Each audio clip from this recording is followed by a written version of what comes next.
ప్రభునందు ప్రియమైనటువంటి సంగమా, ప్రభు పేరట మీ అందరికీ శుభములు దీవెనలు కలుగునుగాక.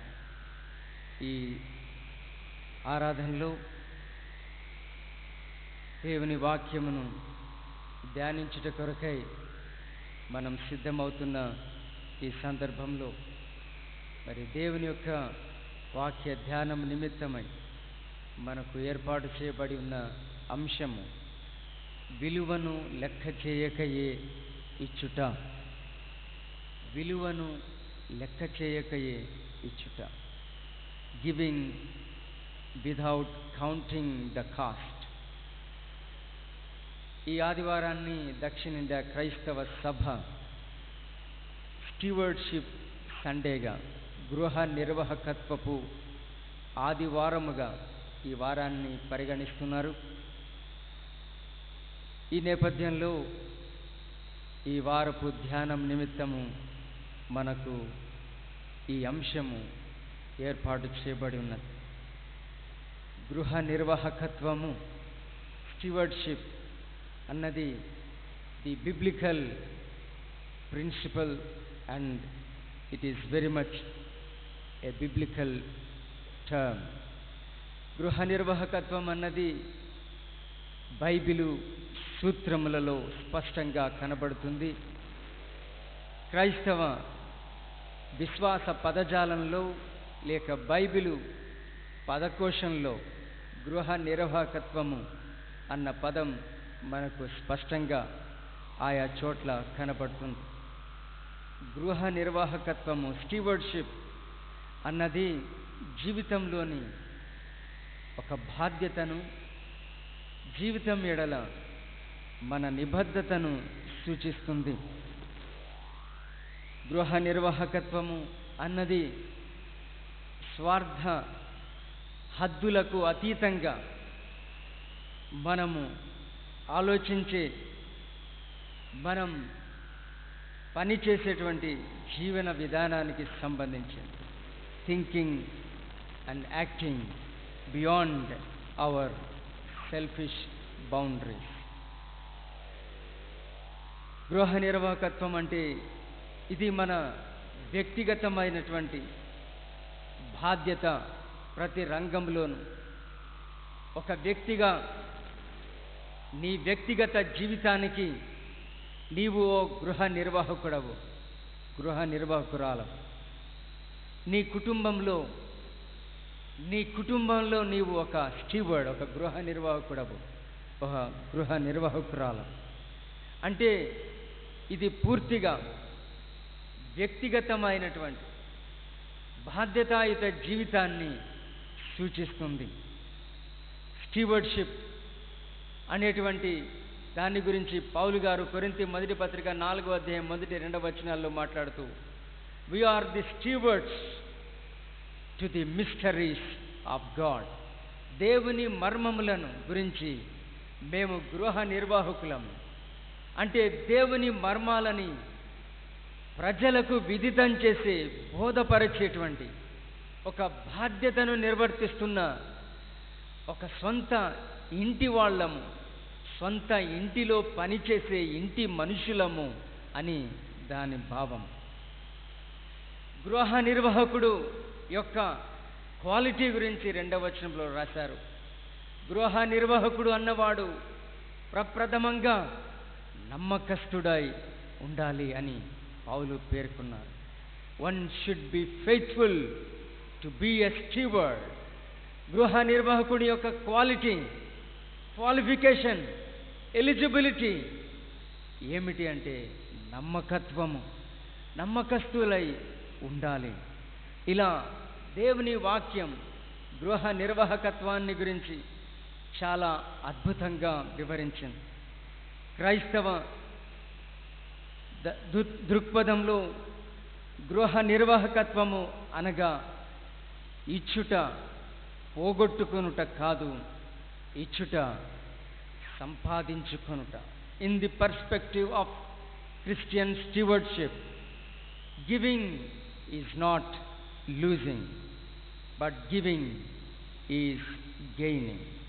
క్రైస్తవ గృహ నిర్వాహకత్వపు దృక్పథంలో ఇవ్వడం అంటే పోగొట్టుకోవడం లాంటిది కాదు, ఇవ్వటం అంటే సంపాదించుకోవడం లాంటిది అని మనం గుర్తుంచుకోవాలి. ఈనాటి అంశం కూడా giving without counting the cost, విలువను లెక్క చేయకుండా ఇచ్చేటువంటి ఒక గృహ నిర్వాహకత్వపు స్వభావాన్ని గురించి ఈనాటి అంశం స్పష్టంగా మాట్లాడుతుంది. స్వార్థం అమితముగా లేక విపరీతముగా పెరిగిపోతున్న ఈనాటి మానవ ప్రపంచంలో స్వార్థాలకి అతీతంగా ఒక బాధ్యత నిబద్ధత కలిగి నడుచుకునే జీవితాన్ని గురించి ఇవాళ మనము దృష్టి సారించబోతున్నాం.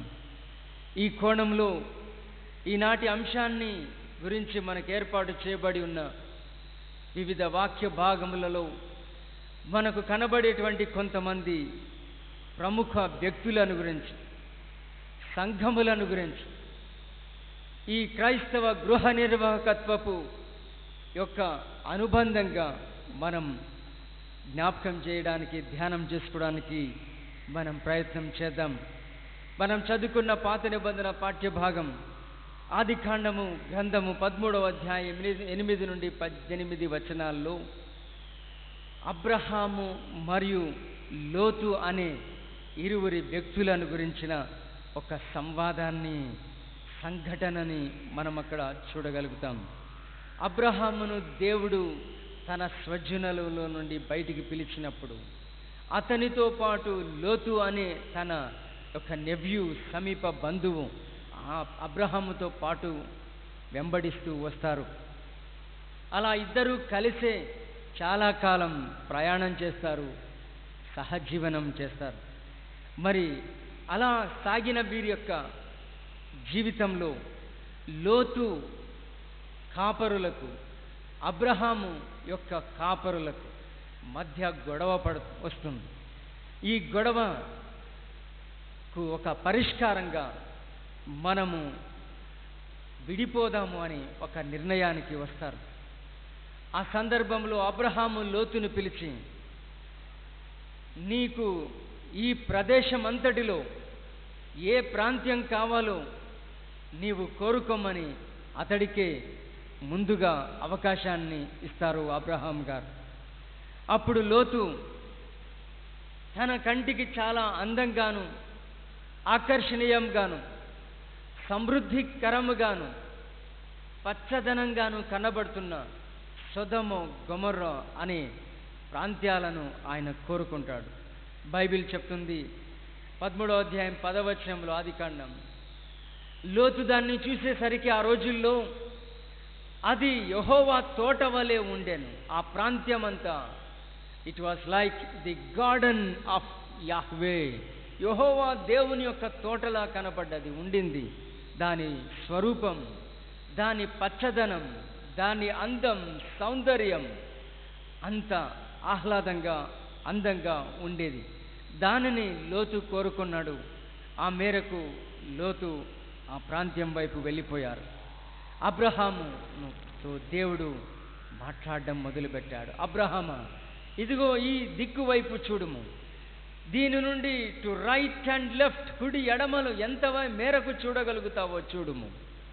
ఇదిగో ఈ దేశమంతటిని నీకు, నీ సంతానానికి నేను ఇవ్వబోతున్నాను అని దేవుడు అబ్రహాముతో మాట్లాడతారు. ఎవరైనా ఈ భూమిపైని రేణువులను లెక్క చేయగలుగుతారా? లెక్క చేయగలిగితే అంత సంతానాన్ని, అంతగా నీ సంతానాన్ని నేను విస్తరింపజేయబోతున్నాను అని దేవుడు అబ్రహాముతో చెప్పారు. అంటే ఎవరు లెక్కింపజాలని అంత గొప్ప విస్తారంగా అబ్రహామును దేవుడు ఆశీర్వదించబోతున్నారని చెప్పారు. ఆ ప్రకారంగా వారిద్దరు కూడా లోతు సొదొమ గొమొర్ర అనే ప్రాంత్యముల వైపు, మరి అబ్రహాము మరి ఇతర ప్రాంత్యం వైపు వారు వెళ్ళిపోవడం జరుగుతుంది. ఇక్కడ ఇద్దరి విషయంలో వారి యొక్క పర్స్పెక్టివ్స్ ఇన్ చూసింగ్, వారు కోరుకునేటువంటి విషయంలో వారు ఏ విధానాన్ని అవలంబించారు, ఏ దృక్పథాన్ని కలిగి ఉండినారు, ఏ స్వభావంతో నడిచారు అన్నది మనం చూడబోచున్నాం. లోతు ఆ ప్రాంతాన్నంతా కలయ చూశాడు. తనకి చాలా అందంగా సమృద్ధిగా కనపడ్డ ప్రదేశాన్ని ఎంపిక చేసుకున్నాడు. ఆ అవకాశం లోతుకిచ్చినప్పుడు లోతు వెంటనే రిప్లై ఇచ్చి ఉండాల్సింది. మీరే కదా పెద్దవాళ్ళు, మీరు ఏం కోరుకుంటే మిగిలిన దాన్ని నేను కోరుకుంటాను అని హుందాగా జవాబు చెప్పిండాల్సింది లోతు. అయితే అబ్రహాము ఆ ఆప్షన్ ఇవ్వగానే వెంటనే అతడు ఒక ప్రదేశాన్ని కోరుకున్నాడు. అందంగా ఆకర్షణీయంగా ఉన్నదని తొందరపాటుగా స్వార్థంగా అబ్రహాము గురించి ఆలోచన చేయలేదు. సెల్ఫిష్గా దీంట్లో ఏది బెస్టో అదే ఆప్ట్ చేశాడు లోతు. బట్ అబ్రహాము చాలా నిస్వార్థంగా అవకాశాన్ని ముందు లోతుకే ఇచ్చి, కోరుకునే కోరిక ముందు లోతుకే ఆ ఆప్షన్ ఇచ్చి, దైవాదేశానుసారంగా దేవుడు ఏమి సెలవిస్తే దాని ప్రకారంగా, అది కష్టమైన ఒక రకంగా అబ్రహాము కొన్ని ఆధిక్యతలను అనుకూలతలను పోగొట్టుకోవలసి వచ్చిన వాటన్నిటిని కూడా పోగొట్టుకొని విలువను లెక్క చేయక లోతునకే ప్రథమ స్థానాన్ని ఇచ్చి లోతు కోరుకోవడాన్నే ప్రధానంగా ఎంచుకొని నిస్వార్థంగా లోతు కోసమే ఆలోచన చేసిన మహనీయుడు అబ్రహాం భక్తుడు బైబిల్ గ్రంథంలో కనబడుతున్నాడు. లోతు దేవుని తోటలా కనబడ్డ సొదొమ గొమొర్రా అనే పట్టణాలని ఆయన కోరుకున్నాడు.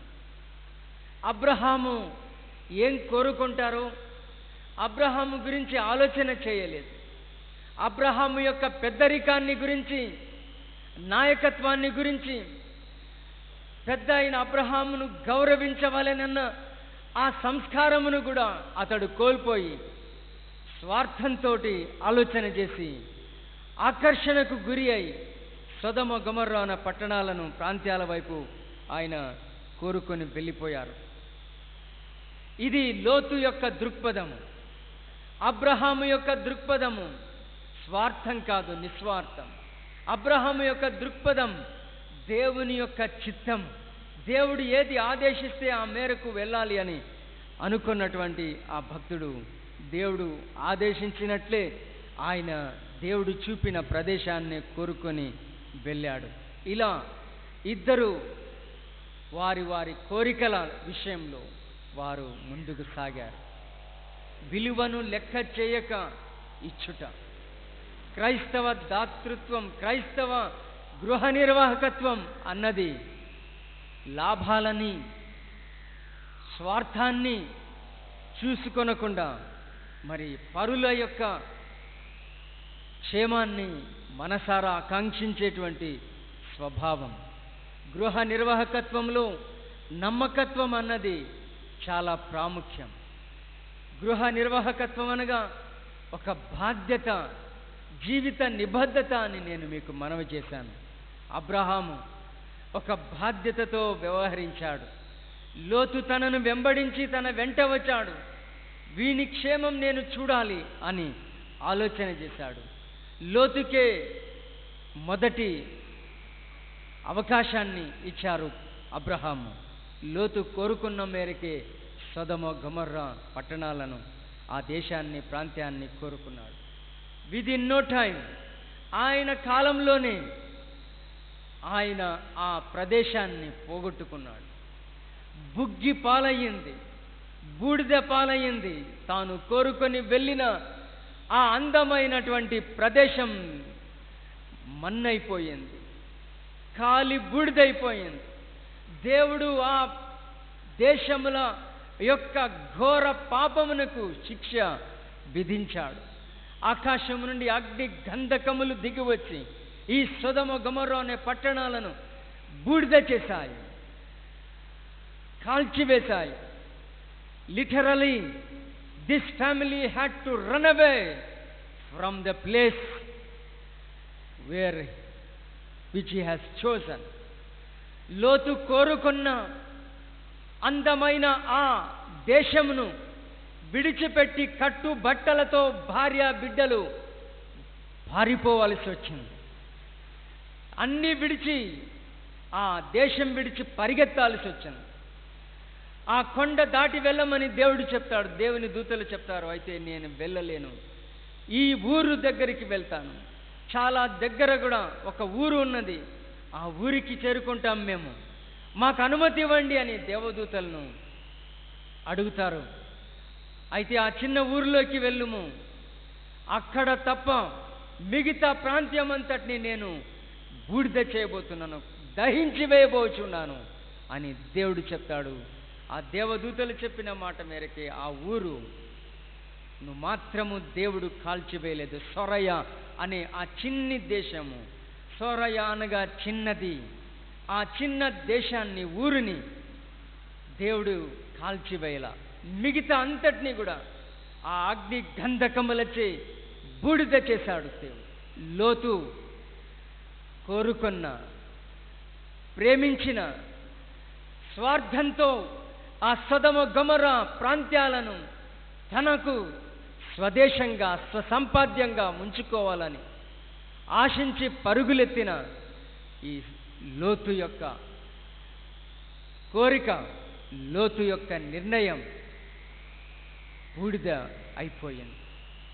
చాలాసార్లు మనము జీవితంలో ఈ గృహ నిర్వాహకత్వపు బాధ్యతలను, నిబద్ధతలను, నియమావళిని విస్మరించి లోకంలో కనబడే అందమైన వాటి వైపు, ఆకర్షణీయమైన వాటి వైపు స్వార్థంతో పరుల యొక్క మేలును కూడా పణంగా పెట్టి, పరుల యొక్క సౌఖ్యాలను కూడా మన స్వార్థం కోసం పణంగా పెట్టి, మన స్వార్థం, సౌఖ్యం, సుఖభోగాల కోసం పరుగులెత్తి ఈరోజు కట్టు బట్టలతో దిక్కులేని వాళ్ళంగా ఆ అందమైన దేశాలను విడిచి వెళ్ళాల్సిన పరిస్థితి.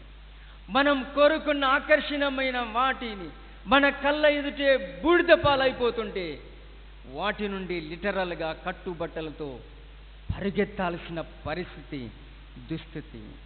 క్రైస్తవ దృక్పథంలో ఇచ్చుట పోగొట్టుకునుట కాదు, ఇచ్చుట సంపాదించుకొనుట. క్రైస్తవ దృక్పథంలో సంపాదించుకోవడం అంటే పోగొట్టుకోవటం. క్రైస్తవ గృహ నిర్వాహకత్వంలో లోతు ఆకర్షణీయకు లోనయ్యాడు, పరిగెత్తాడు, పోగొట్టుకున్నాడు. అబ్రహాము చాలా నెమ్మదిగా, నింపాదిగా, నిస్వార్థంగా లోతు కోరికకే మొదటి స్థానాన్ని ఇస్తూ చాలా హుందాగా, బాధ్యతగా, నిబద్ధతతో నడుచుకున్నాడు. దేవుని ఆదేశాన్ని ఆయన పాటించాడు. అబ్రహాము చూస్తున్నప్పుడు it was almost like a dessert, ఒక ఎడారి అరణ్యం. అది దానిని కోరుకోమని, దానిలో ఎంత కావాలో అంత నీ కంటి చూపు మేరకు కోరుకోమని దేవుడు చెప్పాడు. ఈ దేశాన్ని మీ సంతానానికి ఇస్తాను అబ్రహాము అని దేవుడు చెప్పాడు. దేవుని వాగ్దానం అబ్రహాము ఎడల సంపూర్ణంగా నెరవేర్చబడింది. ఆ దేశాన్ని ఆయన సంతతికి, అబ్రహాము సంతతికి దేవుడు స్వాస్థ్యముగా పంచిపెట్టాడు. వారు కట్టని ఇళ్లను, వారు దున్నని పొలములను, వారు పండించని పంటలను, నాటని తోటలను దేవుడు వారి స్వాధీనం చేశారు. What is blessing? ఆశీర్వాదం అంటే ఏమిటి? ఆశీర్వాదాలు స్వార్థాలతో రావు. ఆశీర్వాదాలు అత్యాశలతోటి రావు, దురాశలతోటి అంతకంటే రావు. ఆశీర్వాదాలు దేవుని వాగ్దానాల యొక్క నెరవేర్పుగా దేవుని బిడ్డల జీవితాల్లో దక్కుతాయి, కలుగుతాయి. మనం ఎంత పరిగెత్తినా జీవితంలో అవి ఎండమావులే తప్ప దేవుడు అనుగ్రహించేటువంటివి, దేవుని వాగ్దానాల నెరవేర్పుగా దేవుని బిడ్డలు తమ జీవితాల్లో పొందుకునేటువంటివి. They remain for their generations to generations. వారి యొక్క పిల్లల పిల్లల తరములకు అవి నిలిచిపోతాయి, దక్కుతాయి, మిగిలిపోతాయి.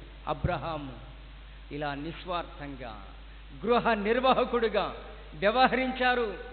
వందలాది వేలాది సంవత్సరాల భవిష్యత్తును, ఓ మహా కుటుంబ చరిత్రను, జాతి చరిత్రకు పితరుడిగా, మూల పురుషునిగా అబ్రహామును చేశారు. క్రైస్తవ గృహ నిర్వాహకత్వం గురించి మనం ఆలోచన చేస్తున్నాం. సువార్త పాఠంలోనికి వెళ్తున్నాను. సువార్త పాఠంలో మరో ఇద్దరు వ్యక్తులను మనం చూస్తాము. ఒకరు స్త్రీ, మరొకరు ప్రభు యొక్క శిష్యులలో 12 సంఖ్యలో ఒకడుగా ఎంచబడిన ఇస్కరియోతు యూదా.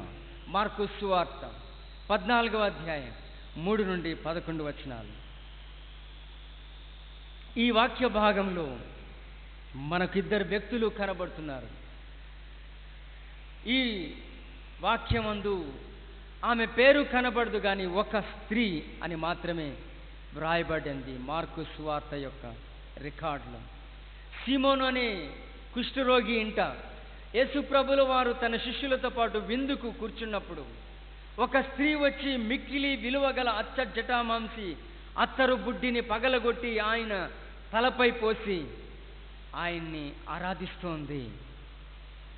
జరుగుతోంది సీన్ ఇది. అక్కడ యేసు ప్రభు డిన్నర్కు ఒక ఇంట్లో ఉన్నారు. ఒక స్త్రీ వచ్చింది, మిక్కిలి విలువగల అచ్చట జటామాంసి అనే అత్తరు బుడ్డిని పగలగొట్టి యేసు ప్రభు తలపై పోస్తుంది. దీన్ని చూస్తున్న వారు అక్కడ చాలామంది సనుక్కున్నారు, గొనిగారు. వారన్నారు, ఈ అత్తరు ఈలాగు నష్టపరచనేలా. అత్తరు వెల 300 దేనారముల వరకు కావచ్చును. ఆ 300 దేనారముల వెలకు అమ్మి బీదలకివ్వవచ్చని సనుగుకొనిది. అక్కడ ఈమె చేస్తున్న ఈ ఆరాధనని, ఈ కార్యక్రమాన్ని చూస్తూ వాళ్ళు లాభ నష్టాల గురించి మాట్లాడుతున్నారు. ఈ అత్తరు ఇలా నష్టపరచనేలా అత్తరు వెల గురించి మాట్లాడుచున్నారు. 300 దేనారములు. తర్వాత ఒక సోషల్ యాక్టివిటీ గురించి మాట్లాడుచున్నారు. అమ్మి దాని వెలతో బీదలకు ఇవ్వవచ్చు కదా అని సనుగుకుంటున్నారు. ప్రజల యొక్క యాటిట్యూడ్ దీన్ని గమనిస్తున్నవారు, ఈ స్త్రీ చేస్తున్న ఈ కార్యాన్ని చూస్తున్న వారు, శిష్యులు ఇలా స్పందించారు. కొంచెం సేపు నేను ఈ స్త్రీ గురించి, ఆమె చేస్తున్న కార్యాన్ని గురించి మాట్లాడతాను. ఈ స్త్రీ పేరు లేదు, మత్తయి సువార్తలో పేరు లేదు, బట్ యోహాను సువార్తలో ఆమె మరియా అనే ఒక ప్రస్తావన మనకు కనబడుతుంది. మరియా అనే ఆవిడ యేసు ప్రభు ఈ సీమోను అనే వాడి ఇంటిలో ఉన్నప్పుడు ఈ అచ్చ జటామాంసి అత్తరు బుడ్డి ఒకటి పగలగొట్టి యేసు ప్రభు తలపై పోస్తుంది. నేను ఈ అచ్చ జటామాంసి అంటే ఏంటి, దీని వెల ఎంత, దీన్ని మిక్కిలి విలువగల అచ్చ జటామాంసి అని బైబిల్లో మార్కు సువార్త ఎందుకు రికార్డ్ చేశారు? మత్తయి సువార్తలో విలువగల అనే మాట వ్రాయబడి ఉంది. చాలా ఖరీదైనటువంటిది అని దాని భావం. A very costly are very valuable, ఎంతో విలువైనటువంటిది. ఈమెకి ఇది ఎక్కడిది? దీన్ని ఇది యేసు తలపై ఎందుకు పోస్తుంది? అసలు ఈ యొక్క అత్తరు బుడ్డిలో ఉన్న అచ్చ జటామాంసి అంటే ఏమిటి? అత్తరు అని వ్రాయబడ్డది. ప్రపంచ చరిత్రలో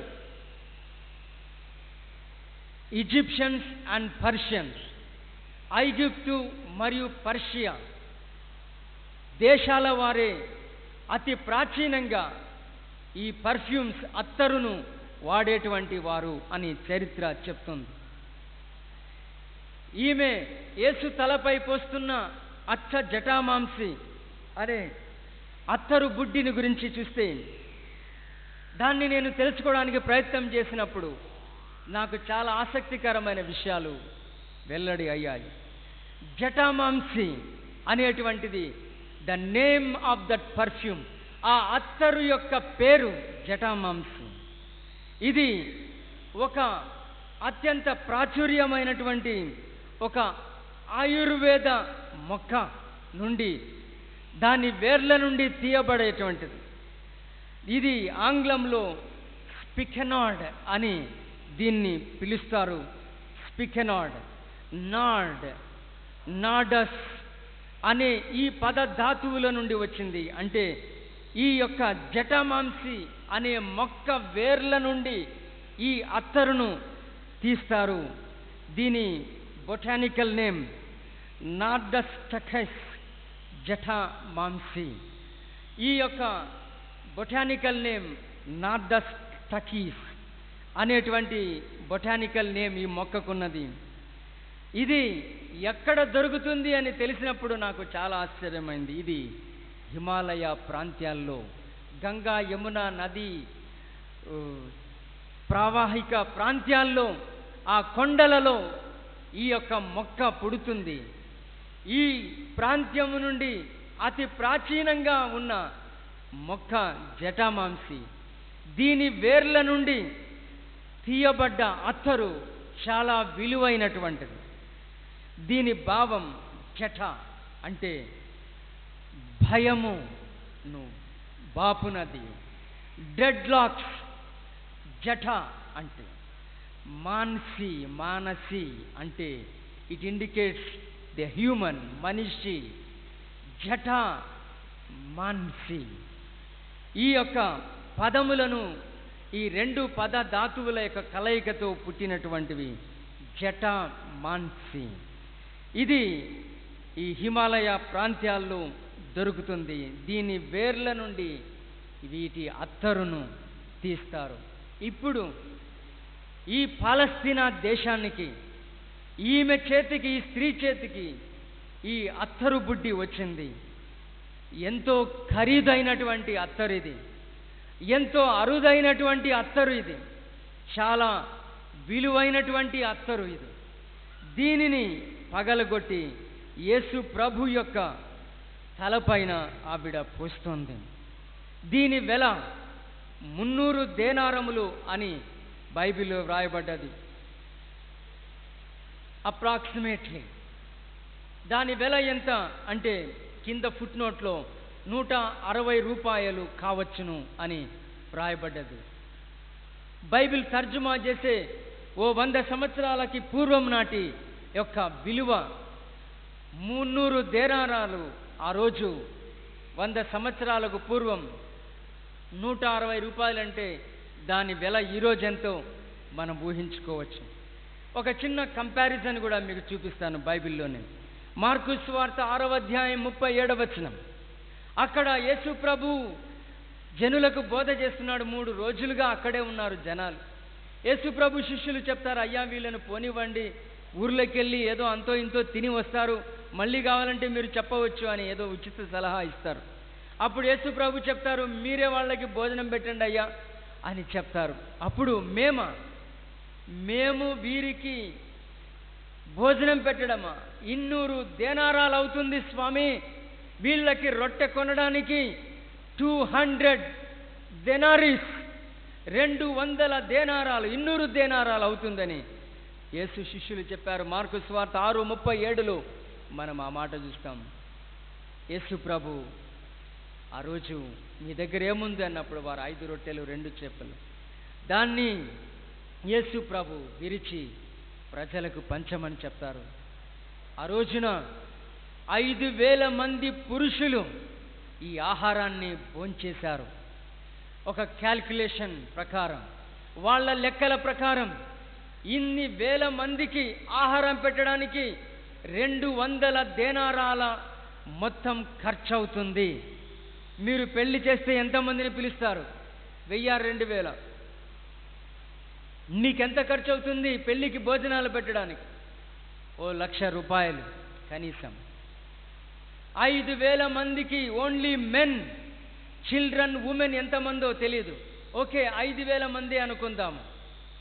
5,000 మందికి ఆహారం పెట్టడానికి 200 దేనారాలు అంటే ఈ రోజుల్లో దాదాపు 3 లేక 5 పెళ్ళిళ్ళకయ్యే ఖర్చు వెల కంటే ఎక్కువగా వెల చేసేటువంటి ఈ జటామాంసి, అచ్చ జటామాంసి అనే అత్తరు బుడ్డిని ఈ స్త్రీ పగలగొట్టి యేసు తలపై కుమ్మరించుచున్నది. ఆ వెల మీకు తెలియజేయడం కోసం ఈ చిన్న పోలిక నేను మీకు చెప్పాను. 300 దేనారములు అంటే ఒక 3 నుండి 5 పెళ్ళిళ్ళు చేసేటువంటి ఖర్చు ఎంత అవుతుందో అంత వెలగల ఈ అత్తరు బుడ్డిని ఆమె యేసు కోసం పగలగొట్టేసింది. యేసును ఆ యొక్క అత్తరుతోటి అభిషేకించుచున్నది. సో ఎంత విలువైనటువంటి దానిని లెక్క చేయకుండా యేసు ప్రభువునకు ఒక ఆరాధనగా ఆవిడ సమర్పిస్తుందో మనం చూడాలి. బట్ దాన్ని చూస్తున్న ప్రజల దృష్టి యొక్క అభిప్రాయాలను మనం చూస్తే వారన్నారు, ఈ అత్తరు ఇలాగు నష్టపరచనేలా, అత్తరు వెల 300 దేనారాలు అవుతుంది, ఈ వెలకు అమ్మి బీదలకివ్వవచ్చని సనుగుకొనేది. ఈ రోజుల్లో క్రైస్తవ గృహ నిర్వాహకత్వం అంతరించిపోవచ్చున్నది. క్రైస్తవ గృహ నిర్వాహకత్వం అంటే లాభ నష్టాలను చూసుకోవడం అయిపోయింది. లెక్కలను వేయడం, counting and calculating the values. ఈరోజు దేవునికి ఎంత ఇస్తున్నామో చూసుకుంటున్నాం. మనం దేవునికి ఎంత ఇస్తున్నాము, ఇంతెందుకు, ఎన్ని పనులున్నాయి, పిల్లల చదువులున్నాయి, ఇంట్లో ఖర్చులున్నాయి, ఎప్పుడు ఏం జబ్బు వస్తుందో తెలియదు. సో ఆరోగ్యం కోసం భద్రతలు పాటిస్తాము. ఇంకా ఏ అవసరాలు వస్తాయో తెలియదు, ఈ లోకంలో ఎప్పుడు ఏం జరుగుతుందో. ఎన్నో రకాలుగా జరగనివి ఊహించుకొని, జరుగుతాయని ఊహించుకొని భయపడుతూ నీ డబ్బును నీవు గోడలు కట్టేసుకొని నీవు ఆపేసుకుంటున్నావు. దేవుడు నీకు ఇచ్చినటువంటి దానిని లెక్కలేసుకొని, లెక్క పెట్టుకొని దాచిపెట్టుకుంటున్నావు. నీవు ఇంకా దేవునికి ఇవ్వడంలోని తెంపును రుచి చూడటం లేదు. దేవునికి ఇవ్వటంలోని గట్స్ నీకు రావటం లేదు. ఇంకా దేవునికి ఇవ్వటంలోని త్యాగపూరిత స్వభావాలు నీలో ఇంకా మొలకెత్తనే లేదు, నీలో చిగురించనే లేదు. ఇంకా మొద్దుబారిన, మోడుబారిన గొడ్డు క్రైస్తవ జీవితంలో బ్రతుకుచు కాలయాపన చేస్తున్నాం. We are unable to taste the Christian experiences. క్రైస్తవ విశ్వాస జీవిత అనుభవాలను చవి చూడలేని, రుచి లేని, రుచి కోల్పోయిన ఒక మందమైన జీవితంలో, క్రైస్తవ జీవితంలో, పేరుకు మాత్రమైన క్రైస్తవ బ్రతుకులో మనం జీవిస్తున్నాం. ఈ స్త్రీ మిక్కిలి విలువగల అచ్చ జటామాంసి అనే అత్తరు బుడ్డిని పగలగొట్టి యేసు తలపై పోసి ఆరాధిస్తుంది. 5 పెళ్ళిళ్ళు చేస్తే ఎంత ఖర్చు అవుతుందో మనకు అన్ని లక్షలాది రూపాయల విలువ చేసే ఓ అత్తరును యేసుపై పోస్తూ ఆరాధన చేస్తోంది. Look at her venture, her sacrifice. ఆమె యొక్క త్యాగాన్ని చూడాలి మనం. ఆమె యొక్క భక్తి యొక్క విలువను చూడాలి మనం. విలువను లెక్క చేయక దేవునికిస్తూ ఆమె దేవుణ్ణి ఆరాధిస్తుంది. ఈరోజు మన దగ్గరున్న వాటిని వెలను లెక్క చేయక దేవునికిచ్చే గృహ నిర్వాహకులు క్రైస్తవ సంఘంలో అవసరం. మనం ఈరోజు క్రైస్తవ సంఘంలో అంత పేలవంగా, అంతంత మాత్రంగానే సాగుతున్న ఈ కారణాలు ఏమిటి అంటే, we do not know how to give to God. దేవునికి ఇవ్వడం అంటే ఏమిటో మనకింకా తెలియటం లేదు. దేవుడిచ్చిన వాటిని ఎలా బాధ్యతతో మనము నడిపించుకోవాలో, కాపాడుకోవాలో, వినియోగించుకోవాలో, సద్వినియోగం చేసుకోవాలో మనకి బోధపడటం లేదు. గృహ నిర్వాహకులం కావాలి దేవుని సంఘంలో. ఆమె వెలను లెక్క చేయక ఆమె ప్రభుని ఆరాధించింది. దానికి ఫలితంగా ఆమె ఏమి పొందుకుందో నేను వేగంగా మీకు చెప్తున్నాను. దాన్ని చూసిన ప్రభు వీళ్ళ సనుగులు గొనుగులు విన్నారు. యేసు ప్రభు చెప్తున్నారు, ఆమె జోలికి పోకుడి. 1, ఈమెను ఎందుకు తొందర పెట్టుచున్నారు? 2, ఈమె నా ఎడల మంచి కార్యము చేసెను. 3, ఈమె తన శక్తి కొలది చేసి. 4, నా భూస్థాపన నిమిత్తం నా శరీరమును ముందుగా అభిషేకించెను. 5, సర్వలోకములో ఎక్కడ సువార్త ప్రకటించబడునో అక్కడ ఈమె చేసినది జ్ఞాపకార్థముగా ప్రశంసించబడును. ఎన్ని పొగడ్తలండి, ఎన్ని ప్రశంసలు అందుకొందండి ఈవిడ. ఆ రోజు యేసు ప్రభు జనాల సనుగుళ్లను చూచి వాటికి స్పందిస్తూ యేసు ప్రభు ఆమె గురించి చెప్పిన మాటలు, ఆమె జోలికి పోకుడి, ఈమెను ఎందుకు తొందర పెట్టుచున్నారు? ఈమె నా ఎడల మంచి కార్యము చేసింది. ఈమె తన శక్తి కొలది చేసింది. తనకు శక్తి ఎంత ఉందో ఆ శక్తి మేరకు చేసింది. నా భూస్థాపన నిమిత్తం నా శరీరమును ముందుగా అభిషేకించను. ఈమె సర్వలోకంలో ఎక్కడ సువార్త ప్రకటించబడునో అక్కడ ఈమె చేసినది జ్ఞాపకార్థంగా ప్రశంసించబడును. ఈ రోజున ఇలా దేవునికిచ్చేటువంటి బిడ్డలు కావాలి, క్రైస్తవ గృహ నిర్వాహకులు కావాలి. She has given in devotion, in return she has received the appreciations from the lord. ఈమె మహాభక్తితో ఈ కార్యాన్ని చేసింది. యేసు ప్రభు ఆమెను ఇంత గొప్పగా ప్రశంసించారు. నీవు చేసేది దేవుడు మెచ్చుచున్నాడా? నీవు నేను దేవుని కొరకు చేయు పనులను దేవుడు మెచ్చుచున్నారా? దేవుడు అంగీకరించుచున్నారా? దేవుడు వాటిని ప్రశంసిస్తున్నారా? ఆలోచన చేయాలి. ఈమె చేసిన కార్యాన్ని ప్రభు మెచ్చుకున్నారు. ఇంకొక దురదృష్టం జరిగింది. వెంటనే అక్కడే ఉన్న 12 మంది శిష్యులలో ఒకడు ఇస్కరియోతు యూదా. 10-11 వచనాలు, 2 వచనాల్లోని మార్కు సువార్త 14వ అధ్యాయం 10-11 వచనాలు. దీన్ని చూచిన వాడు ఇస్కరియోతు యూదా వెంటనే వెళ్ళి ప్రధాన యాజకులతో బేరం పెట్టుకున్నాడు, కుదుర్చుకున్నాడు. ఒక ప్రతిపాదన చేశాడు. నేను యేసును అప్పగిస్తే మీరు నాకేమిస్తారు? ద్రవ్యం ఇస్తామని చెప్పారని మార్కు సువార్తలో ఉంది.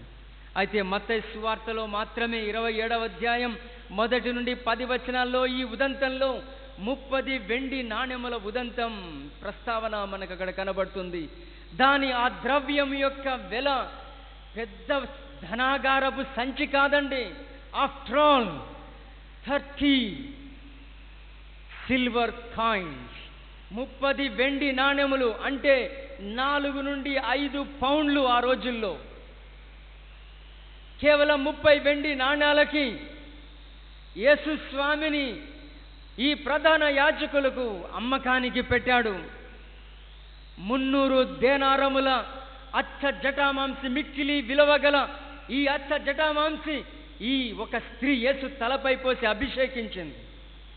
కేవలం 30 వెండి నాణాలకే వీడు యేసును అమ్ముకుంటున్నాడు. ఈరోజు ప్రజలకు కాదు, క్రైస్తవులకే క్రీస్తు యొక్క విలువ తెలిసి రావటం లేదు. యేసు క్రీస్తును బజారులో అమ్మకానికి పెడుతున్నారు. యేసు క్రీస్తును తమ జీవితాల ద్వారా బజారులో అమ్ముకుంటున్నారు యేసు స్వామిని. యేసు స్వామి యొక్క విలువ ఈ ప్రపంచానికి చాలా చులకన చేసిన వారు క్రైస్తవులు. ఈ ప్రపంచానికి గుండె దడ, ఈ ప్రపంచానికి అపార గౌరవము యేసు స్వామి అంటే. అలా బోధన చేసే స్వామి మహోన్నతుడు, మహనీయుడు ఎవరు లేరు. ఇలా యేసు సిలువలో ప్రాణమర్పించినటువంటి పునీతుడు ఎవరు లేరు అని ప్రపంచానికి తెలుసు. అయితే ఈ ప్రపంచానికి యేసు స్వామిని చులకన చేస్తున్నది ఎవరు అంటే ఆయనను నమ్ముకున్న ఇస్కరియోతు యూదా లాంటి క్రైస్తవ బిడ్డలు. యేసు స్వామిని 30 వెండి నాణాలకు అమ్ముకోచూచాడు ఈ ఇస్కరియోతు యూదా. ప్రధాన యాజకుల చేతికి అప్పగించడానికి he has made proposal and he has bargained with the high priest to hand over Jesus Christ. యేసు స్వామిని వాళ్ళ చేతుల్లో పెట్టడానికి 30 వెండి నాణేలకు దిగజారిన ఇస్కరియోతు యూదా. ఆయన గురించి బైబిల్ ఏం చెప్పిందో తెలుసా అండి? One who was counted among the 12 apostles, disciples. 12 అనే యేసు శిష్యుల యొక్క సంఖ్యలో చేర్చబడిన ఇస్కరియోతు యూదా. వాడు is not an outer, a spectator. ఏదో యేసు ప్రభు యొక్క సింపథైజర్ కాదు వాడు. యేసు ప్రభును బయట నుండి గమనించుచున్న వ్యక్తి కాదు, అనుచరుడు కాదు. యేసు ప్రభు యొక్క శిష్యులలో పట్టి తూచి జాగ్రత్తలు పాటించి 12 మందిని అని సంఖ్యలో తీసుకున్న 12 చేరిన ఒకడైన వాడు ఇస్కరియోతు యూదా. అతడు ఇట్టి దౌర్భాగ్యానికి వడికట్టాడు. యేసు స్వామిని అమ్ముకున్నాడు. వాటి వెల మీకు చెప్తాను. నిర్గమకాండం 21వ అధ్యాయం 32వ వచనంలో, ఒక యజమానుని ఇంటిలో సేవకుడు ప్రమాదవశాత్తు చనిపోతే వానికి నష్టపరిహారంగా చెల్లించే మూల్యమే 30 వెండి నాణెములు. ఈ 30 పౌండ్స్కున్న రిలీజియస్ సిగ్నిఫికెన్స్ ఏ కోటాలో, ఏ కేటగిరీలో యేసు ప్రభువును పట్టించినందుకు ఇస్కరియోతు యూదా అనేవానికి ఈ చర్చ్ మనీ నుంచి, ఈ దేవాలయపు నిధిలో నుంచి వీడికి శాంక్షన్ చేయాలి లా చూశారు. అందులో ఒక ఇంటిలో పనివాడు ప్రమాదవశాత్తు చనిపోతే వానికి నష్టపరిహారంగా ఇచ్చే 30 వెండి నాణాలను యేసు ప్రభువును అప్పగించినందుకు ఆ కేటగిరీ కిందికి లెక్కలేసుకొని ప్రధాన యాజకులు దేవాలయపు నిధిలో నుంచి యేసు స్వామిని అప్పగించినందుకు ఇస్కరియోతు యూదాకు ముట్ట చెప్పారు. Just 30 silver coins. వెల కట్టలేని యేసు ప్రభుల వారిని అతి చులకనగా, చవకగా అమ్మేసుకున్నాడు ఇస్కరియోతు యూదా. ఇంత దౌర్భాగ్యానికి యేసు ప్రభు యొక్క శిష్యులలోని 12 మందిలో ఒకడు దిగజారాడు. నేను చెప్పాను, ఈరోజు ప్రపంచం దృష్టిలో యేసు ప్రభుని గురించి చాలా గొప్పగా చెప్పారు. Every religion speaks so high about Christ our saviour, but it is Christians who are degrading the love of Christ. యేసు యొక్క ప్రేమను, యేసు యొక్క విలువని చులకన చేస్తున్నవారు క్రైస్తవ సహోదరి. ఇటువంటి సత్యాన్ని ఈ యొక్క మార్కు సువార్త 14వ అధ్యాయంలో మనం చూస్తున్నాం.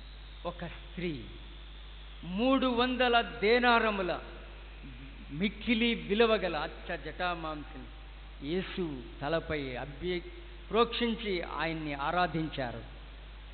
ఇస్కరియోతు యూదా 30 వెండి నాణ్యాలకు యేసును అమ్ముకున్నాడు. బాగుపడ్డాడా అండి? మరుసటి రోజే చచ్చిపోయాడు. వాడు ఊరి పెట్టుకొని చచ్చిపోయాడు. వాడు సొగానికి చీలిపోయాడు. వాడి పేగులు బయటికి వచ్చాయి. వాడు తీసుకున్న 30 వెండి నాణ్యాలు అక్కడ చిందరబందరగా ఉరేసుకున్న చోట చల్లేసి వాడు చనిపోయాడు. A miserable end to his life. యేసును అమ్ముకున్న వాడెవడు బాగుపడ్డు? యేసును బజారు పాలు చేసిన వాడు ఎవడు బాగుపడ్డు? యేసు ప్రభువును, యేసు యొక్క సంఘాన్ని మరి చులకన పలచన ఈ సమాజంలో చేయడానికి, దేవుని సంఘాన్ని పాడు చేయడానికి ఎవడు సాహసం చేసినా వాడు బాగుపడడు. ఇస్కరియోతు యూదాల వాడి జీవితం నడిమికి చీలిపోతుంది. వాడు సంపాదించుకున్న ఆ 30 వెండి నాణ్యాలు వాడు కింద పారజల్లి చీలి చనిపోయాడు.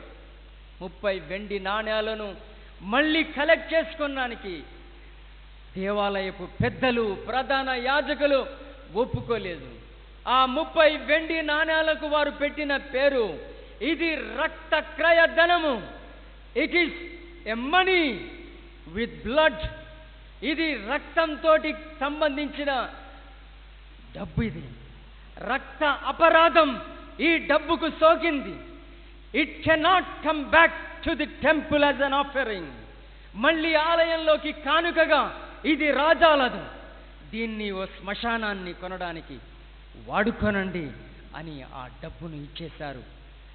ఇది ఒక కర్మభూమికి, ఒక శ్మశాన వాటికకు వీడు సంపాదించుకున్న 30 వెండి నాణాలు శవాలను పాతిపెట్టడానికి ఉపయోగపడే భూమిగా, నేలగా మార్చబడ్డది. ఈరోజు దేవుణ్ణి అమ్ముకుంటూ నీవు నేను అడ్డగోలుగా సంపాదించుకునేటువంటిది ఏదైనా ఉంటే దాన్ని ఇలాగే అడ్డంగా పోగొట్టుకుంటాం మనం.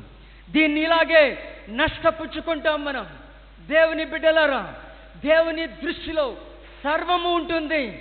దేవుని దృష్టిలో మన ప్రతి చర్య కూడా రికార్డ్ అవుతుంది. అందుకే భయంతో బ్రతకాలి. గృహ నిర్వాహకులముగా బాధ్యత నిబద్ధతతోటి బ్రతకాలి మనం. ఆ స్త్రీల విలువను లెక్క చేయక యేసును ఆరాధించినటువంటి ఆ బిడ్డలా కావాలి. పౌలు కొరింథీయులకు రాసిన 2వ పత్రిక 8వ అధ్యాయం 1-15 వచనాల్లో మాసిదోనియా అనే ఓ పేద సంఘాన్ని గురించి వ్రాశారు. ఈ సంఘం గురించి చెప్పి సెలవు తీసుకుంటాను. మాసిదోనియా సంఘములలో ఉన్న దాతృత్వాన్ని, క్రైస్తవ గృహ నిర్వాహకత్వపు స్టాండర్డ్ని గురించి పౌలు మాట్లాడుతున్నారు. 2వ వచనం, వారు పేదలైనను నిరుపేదలైనను వారి దాతృత్వము బహుగా విస్తరించెను. 3వ వచనంలో, అలా వారు పరిచర్యలో పాలు పొందు విషయంలో అని పౌలు చెప్తున్నారు. వారు నిరుపేదలైనను దాతృత్వంలో వారు బహుగా విస్తరించారు. ఎవరికి రాస్తున్నారు పౌలు? కొరింథీ సంఘానికి రాస్తున్నారు. కడప సిఎస్ఐ సెంట్రల్ చర్చ్కి పౌలు రాస్తుంటే ఎలా ఉంటుందో, ఒక చిన్న గ్రామ సంఘాన్ని గురించి పౌలు కడప సెంట్రల్ చర్చ్కి రాస్తే ఎలా ఉంటుందో, అలా మాసిదోనియా అనే నిరుపేద సంఘాలు in the Christian stewardship and in Christian giving, దాతృత్వంలో, క్రైస్తవ గృహ నిర్వాహకత్వ బాధ్యతలో వీరు మీకంటే బేషుగ్గా ఉన్నారు. నిరుపేదలైన క్రైస్తవ దాతృత్వంలో వారు బహుగా విస్తరించారు. కొరింథీ సంఘమా, మీరు ధనికులు. మీ సంఘంలో ఉండే సభ్యులంతా కూడా ఇండస్ట్రియలిస్ట్, మరి వర్తకులు. మీరు సముద్ర వర్తకులు, వ్యాపారస్తులు. మీరు బహుగా ధనము గడించువారు. కొరింథీ సంఘం ఆది క్రైస్తవ సంఘాల్లో ధనిక సంఘాలలో ఒకటి. మీరు వెనుకబడ్డారు. నిరుపేదలైన దాతృత్వంలో విస్తరించి ఈ పరిచర్యలో భాగమయ్యారు. మీరు కూడా ఈ కృపయందు అభివృద్ధి పొందినట్లు చూచుకొనుడి. 7వ వచనం, మీరు అన్నిటిలో అభివృద్ధి అవుతున్నారు. జ్ఞానం, సంపద, చర్చ్ యొక్క ప్రోగ్రామ్స్, గొప్పతనాల్లో మీరంతా చాలా గొప్పవాళ్ళుగా ఎదుగుతున్నారు. మదర్స్ డేకి బాటిళ్ళు, ఫాదర్స్ డేకి బెల్టులు, ఇలాగా ఎదుగుతున్నాం మనము. ఏ కార్యక్రమం వచ్చినా గిఫ్ట్ల చర్చ్ అయిపోయింది. Central church has become a church for gifts. Receiving మెంబర్సే అయిపోయాం మనం. గివింగ్ మెంబర్స్ ఎప్పుడు అవుతాం మనం? మాసిదోనియాను చూడండి అని పౌలు చెప్తున్నాడు.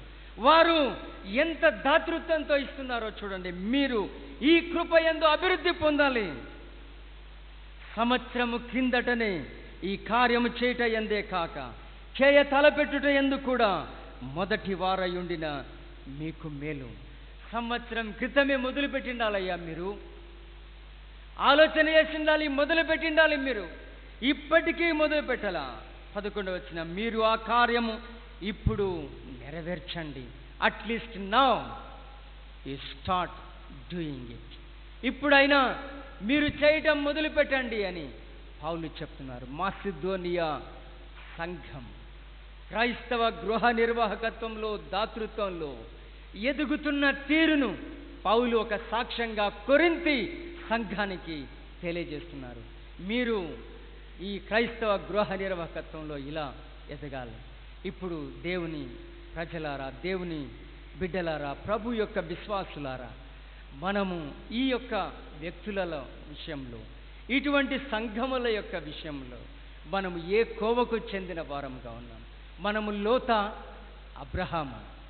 మనము యేసు తలపై మిక్కిలి విలువగల అచ్చ జటామాంసిని పోసి అభిషేకించిన ఆ స్త్రీ వంటి వారమా, లేక ఈ యేసును 30 వెండి నాణ్యాలకు అమ్ముకున్న ఇస్కరియోతు యూదా వంటి వారమా? మనము మాసిదోనియా సంఘం లాంటి వారమా? నిరుపేదలైన క్రైస్తవ గృహ నిర్వాహకత్వంలో విస్తరించిన సంఘమా? లేకపోతే అన్నీ ఉన్న దేవునికి ఇవ్వనటువంటి ఓ మొండి వైఖరిలో ఉన్నటువంటి ధనిక సంఘమైన కొరింథీ సంఘమా? ఎవరు మనం? ఏ కోవలో, ఏ కోవకు చెందిన వారముగా మన జీవితం సాగుతుంది? పరీక్ష చేసుకుందాము. క్రైస్తవ గృహ నిర్వాహకత్వం అనగా ఒక బాధ్యత, ఒక నిబద్ధత. క్రైస్తవ గృహ నిర్వాహకత్వంలో ఇచ్చుట సంపాదించుకొనుట, ఇచ్చుట పోగొట్టుకొనుట కాదు. Giving is not losing, but giving is gaining in the perspective of Christian stewardship. కావున క్రైస్తవ గృహ నిర్వాహకత్వపు ఈ ప్రధాన సూత్రాన్ని మనం అర్థం చేసుకుందాం, బాధ్యతగా నడుచుకుందాం. దేవునికి ఇవ్వటంలో, దేవుని కొరక ఏ కార్యమైనా చేయటంలో మనలో ఒక తెగింపు, దాతృత్వం, ఒక ధారాళత్వం, ఒక మనఃపూర్వకమైనటువంటి స్వభావము మనం అలవర్చుకుందాం. అట్టి కృప తండ్రి, కుమార, పరిశుద్ధాత్మైన దేవుడు మనందరికీ ప్రసాదించుగాక. ఆమేన్.